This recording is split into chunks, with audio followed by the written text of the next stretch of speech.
औरंगजेब की सभा में एक बहुत अच्छा इमाम रहता था और उसने कहा, जहां पनाह आप क्या कर रहे हैं? आप सबको मुसलमान बना रहे हैं। हो सके तो किसी को इंसान बनाइए। हिंदू, मुसलमान, सिख और ईसाई बनाना ये बाल की बातें हैं। अगर इंसानियत नहीं तो कुछ भी नहीं। तो उसने, इमाम ने एक पंक्ति को गलत उच्चारण किया। उसने क्या कहा? रब्बुल मुसलमीन। औरंगजेब की कान खड़े हुए, उसने तरेरी आंखें और पूछा, इमाम क्या बोल रहे हो?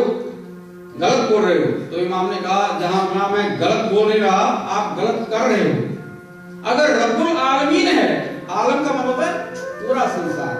अगर सारे संसार का एक ही ईश्वर है तो हिंदू किस जगह से आए? ये भी तो इस धरती पे पैदा हुए।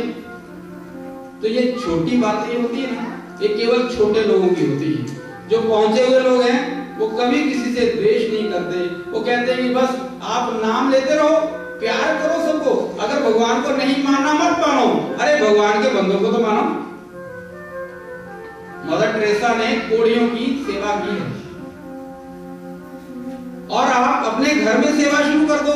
और मैं एक बात यहां पर अभ्यास आसन से आपको चेतावनी भी दे दूं, याद रखना, इस प्रकृति के नियम बहुत कठोर हैं, हमने अनुभव किया है। भेड़िया मेमने को कैसे फाड़ता है, वो किसी शिकार पे रहम नहीं करता। आज आप इस शहर में हैं, इस शहर में सबसे बड़ी कत्लगाह है।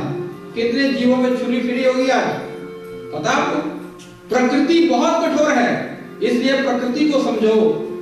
आप जितना अच्छा कर सकते हो, जहां तक कर सकते हो, करना शुरू कर दीजिए।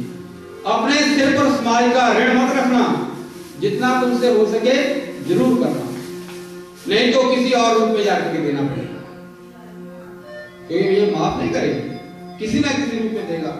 मैं कभी कभी मजाक भी करता हूं कि एक मेम साहब घर में घुसी और जैसे ही सोफे पे बैठी, कुत्ता उछल के आया और उसकी गोद में बैठे उसके मुंह पे चटर पटर शुरू कर दी।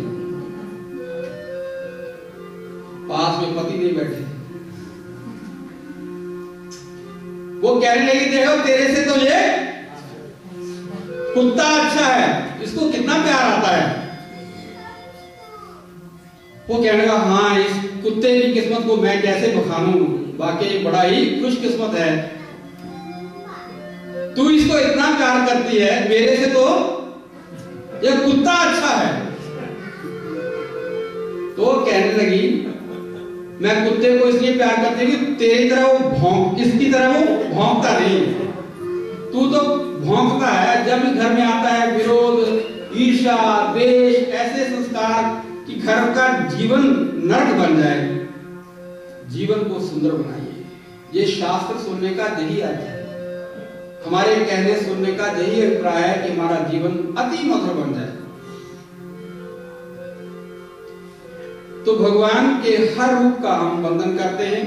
वंदे बोधमयं नित्यं गुरुं शंकर रूपिणं जमाशितो हि वक्रोऽपि चंद्रः सर्वत्र वर्तते।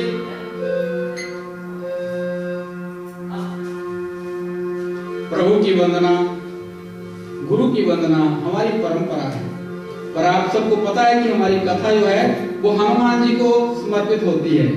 हर कथा का कोई मुख्य यजमान होता है। मुझे भी समस्या है कि मैं किसको मुख्य यजमान बनाऊं, क्योंकि मेरे यजमान तो 7 बजे के बाद आते हैं। 6 बजे आए कोई, 5:45 बजे, तो हम उसके हाथ में कंगन बांधेंगे, संकल्प बुलवाएंगे, भाई बैठो, आप आज हमारे मुख्य यजमान हैं। पर फिर भी आपका शुक्र है कि वीकडेज में भी आप इतनी संख्या में यहाँ आते हैं। तो हमने उसका उपाय ढूंढा कि क्यों ना हम हनुमान जी को ही अपनी कथा सुनाया करें। तो हनुमान जी को हम प्रभु श्री राम का नाम अर्पित करते हैं। हनुमान जी से प्रार्थना करते हैं कि वो हमारी कथा के श्रोता भी बने रहें, साथ में हमारे संरक्षक भी बने रहें, क्योंकि उनके हाथ में 2 चीजें हैं। आपने माँ भगवती के सामने भगवान हनुमान जी के रूप को देखा है। पुराने कैलेंडर याद करिए, दुर्गा माता का सुंदर चित्र बना होता है, तो आगे आगे हनुमान जी चले होते हैं और हनुमान जी के हाथ में क्या होता है? झंडा होता है और एक हाथ में गदा होती है। ये झंडा इसलिए कि धर्म के ये प्रतीक है। हमें जीवन में धर्म का मतलब केवल नियमों का नहीं अर्थ होता, जिससे समाज में सुख का निर्माण हो, जिस काम का परिणाम अच्छा हो, वो धर्म ऐसी भावना को पुष्ट करे। और गदा किस लिए? जो रास्ते में अड़ंगा अड़ाए उसकी मरम्मत भी होती रहे। इसलिए हनुमान जी को हमने अपने कथा के श्रोता और संरक्षक माना हुआ है और उनका स्मरण करते हुए श्री गुरु चरण सरोज रज निज मन मुकुर सुधार वर्ण रघुवर विमल जसु जो दायक फल चार। कैसे हैं हनुमान जी? जय हनुमान ज्ञान गुण सागर, ज्ञान और गुण के सागर हैं। जय हनुमान ज्ञान गुण सागर, जय कपीस तिहु लोक उजागर।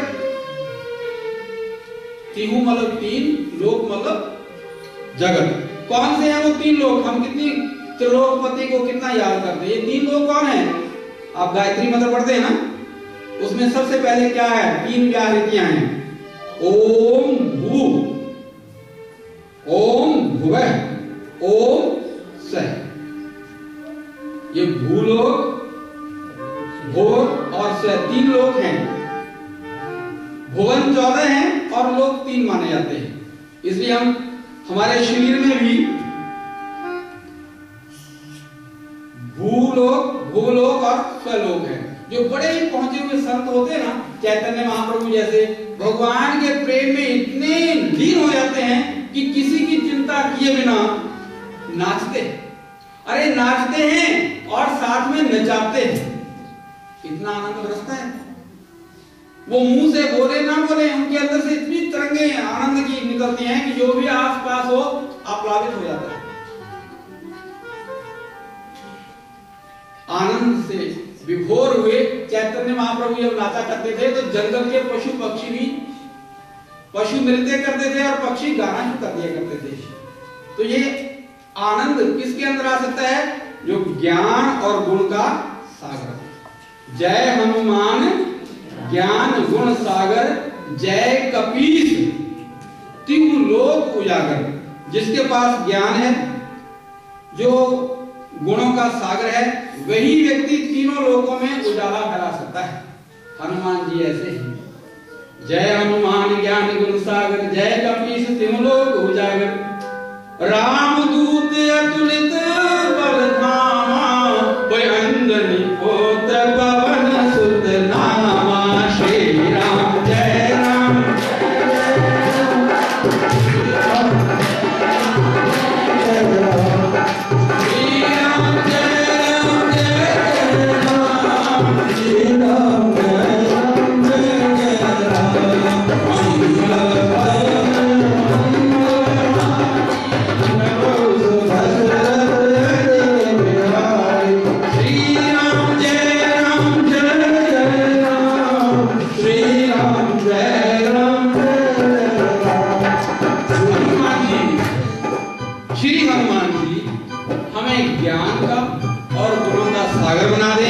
ताकि जो कुछ भी हम अर्जित कर पाए उसे समाज की सेवा हो सके। आज समाज बड़ा दुखी है। आज विज्ञान ने इतनी तरक्की कर ली है, वैसे तो डर भी लगने लगा।